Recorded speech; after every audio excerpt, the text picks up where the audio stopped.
more audio. If you don't have your Thompson book right in front of you or next to you, please get that now. Okay. In lesson 3, we talked about speaking task number 2, the paired choice task, and you are given 2 options, and you have to state your preference or your opinion about which is better in general, and you have to back it up with reasons. And just to remind you of a couple things, first of all, for both 1 and 2, I really like the 3-part approach. I like to begin with an opening statement. For task 1, you're simply stating your opinion.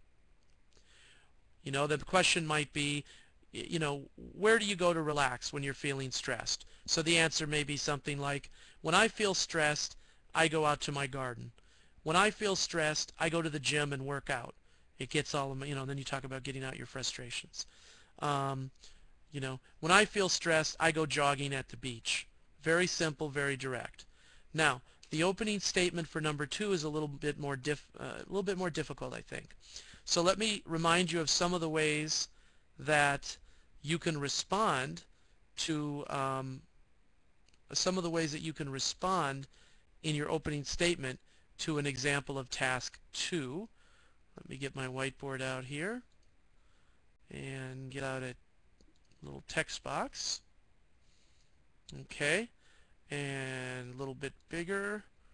All right, so these are opening statements for task 2 specifically. Okay, one way that I think is nice is the contrast method. So although many people feel uniforms are good for students, comma, so I'm starting with the one I didn't choose.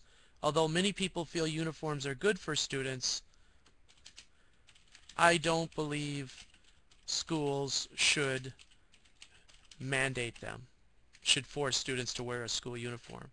Okay? The other way is to present both choices right away. If I had to choose between taking a train and taking the bus on a long journey, I would choose the train. Yeah, I think so. That's an easy one for me. Okay. So you use an if clause, notice. Okay.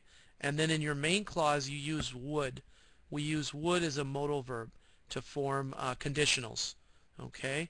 If I had to choose, okay, the verb here is in past tense in the if clause. If I had to choose between cats and dogs, or between a cat and a dog, I would get the dog as a pet. Okay? The other way is just to state it directly. I prefer apples to oranges. Okay? And when we change the wording, we also change the prepositions. We change the forms of the word. For example, if I use I would rather, we can't follow that with a noun or an ing, a gerund. It has to be followed by a verb. It has to be followed by a base verb. I would rather own a dog than, all of a sudden, preposition changed also, than a cat. Okay? So here are 4 different ways, 4 different styles of opening statements. So I always start with that opening statement, and then I go to section 1. Section 1 is either a positive about my choice, or it could be a negative about the other choice. So I could talk about one thing that I really, really like about dogs, or one thing that I really dislike about cats. Since there are only 2 choices, by process of elimination, if I tell you something that I don't like about cats, then I must prefer dogs, right? And then you do the same thing again in section 2. Okay? Another positive about my choice, or a negative about the other choice. And I won't say another negative because you're probably going to give at least 1 positive about dogs plus 1 negative about cats, or just 2 things you love about dogs. They're friendly, they're lovable, they're almost like people, they're man's best friend, right? And then also you could talk about dogs being active, and dogs are actually a good way to get yourself out and exercising. If you're like me and you have a little trouble getting motivated to exercise or go to the gym or whatever, if you have a dog, you pretty much have to go out and walk it, take it to the beach, or throw a tennis ball or frisbee, and it gets you active. Okay. However, you don't do any of those things with a cat. You don't normally see people go to the pet store, buy a leash for a cat or a snake or a hamster. It'd be a real small leash. We don't do that. So positive positive or positive negative. Okay. All right.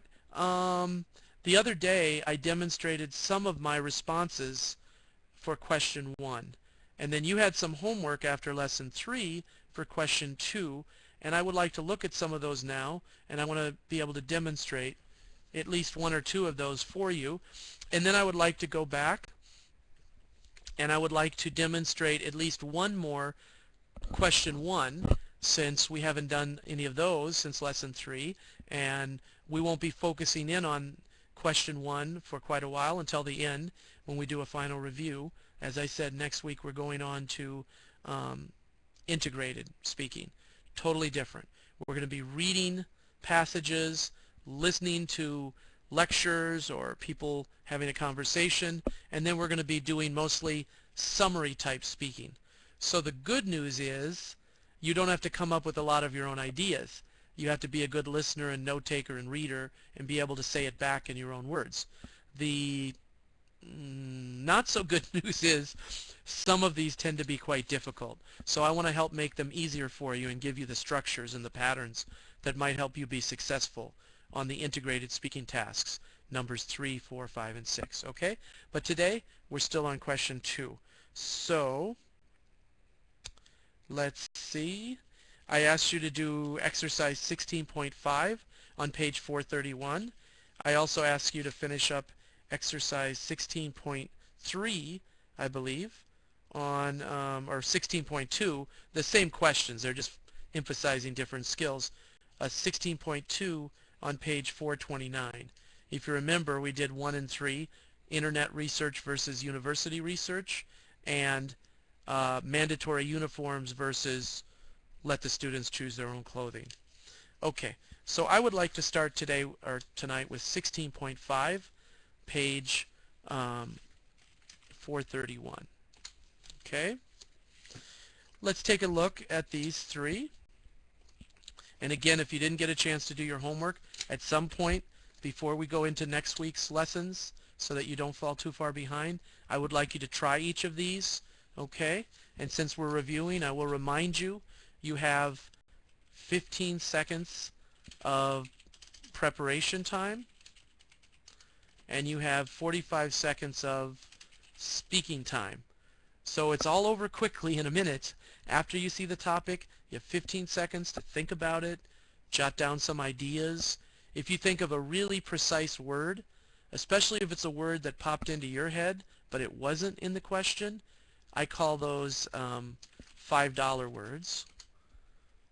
I know many of you are in another country, so we might have to do some currency conversion. I don't know how much that is in your monetary system. But anyway, you get the idea. A $5 word is a word that doesn't just roll off the tongue instantly. It's a word that's very precise, a little bit more advanced or sophisticated. So for example, a small child, English-speaking child, might tell his mommy or daddy that he's mad about something. You know, his friend made him mad. A 4-year-old is not going to say he's furious. He is exasperated. Okay, because those are $5 words. Those are more mature words, more sophisticated words. They may have a similar meaning, but mad is more general, just like good, bad. Okay, superior, exemplary. Okay, those are much more precise words, much more advanced words. The kind of words you learn in, you know, in the university, the kind of words you get from textbooks, or even more, the kind of words you get from literature. And I don't mean you have to be reading, you know, Shakespeare's plays and, you know, really difficult novels.